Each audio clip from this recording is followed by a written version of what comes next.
Bonjour à tous, aujourd'hui nous allons explorer un sujet passionnant pour nous tous en tant que salariés, y compris les dirigeants, l'intéressement des salariés. Si vous cherchez à comprendre comment cela fonctionne, comment cela peut bénéficier à la fois à l'entreprise et aux salariés, et surtout en tirer le meilleur parti, eh bien vous êtes au bon endroit. Restez avec nous pour découvrir tout ce qu'il faut savoir sur l'intéressement des salariés. Tout d'abord, qu'est-ce que l'intéressement des salariés? L'intéressement des salariés, c'est un dispositif qui permet d'associer collectivement les salariés aux résultats ou aux performances de l'entreprise. C'est une forme de rémunération variable, facultative, mise en place par un accord d'entreprise.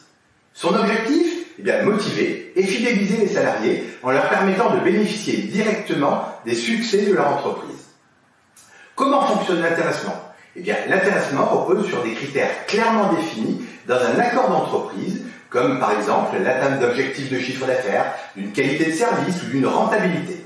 Le montant distribué varie donc en fonction des performances de l'entreprise et est réparti entre les salariés suivant des modalités qui sont prévues dans l'accord initial. Les avantages de l'intéressement pour les salariés, cet intéressement est une source de revenus supplémentaire qu'il convient d'ajouter au salaire de base. Il est aussi motivant car il crée un lien entre le travail de chacun et les résultats de l'entreprise. Pour l'entreprise, donc, c'est un outil efficace qui permet de booster la motivation et l'engagement des équipes, améliorant ainsi la performance globale de la société. Comment on met en place un intéressement? La mise en place de cet accord d'intéressement nécessite une négociation entre l'employeur et les représentants des salariés. Une fois l'accord conclu, il doit être déposé auprès de la DRES, donc c'est l'ancienne inspection du travail, et s'applique pour une durée qui ne peut pas dépasser 3 ans, renouvelable. Il doit être déposé impérativement avant le 30 juin pour l'exercice 2024 par exemple. Donc si on imagine une entreprise qui réalise des bénéfices nets supérieurs à ses objectifs, grâce à un accord d'intéressement, une partie de ce bénéfice pourrait être redistribuée aux salariés.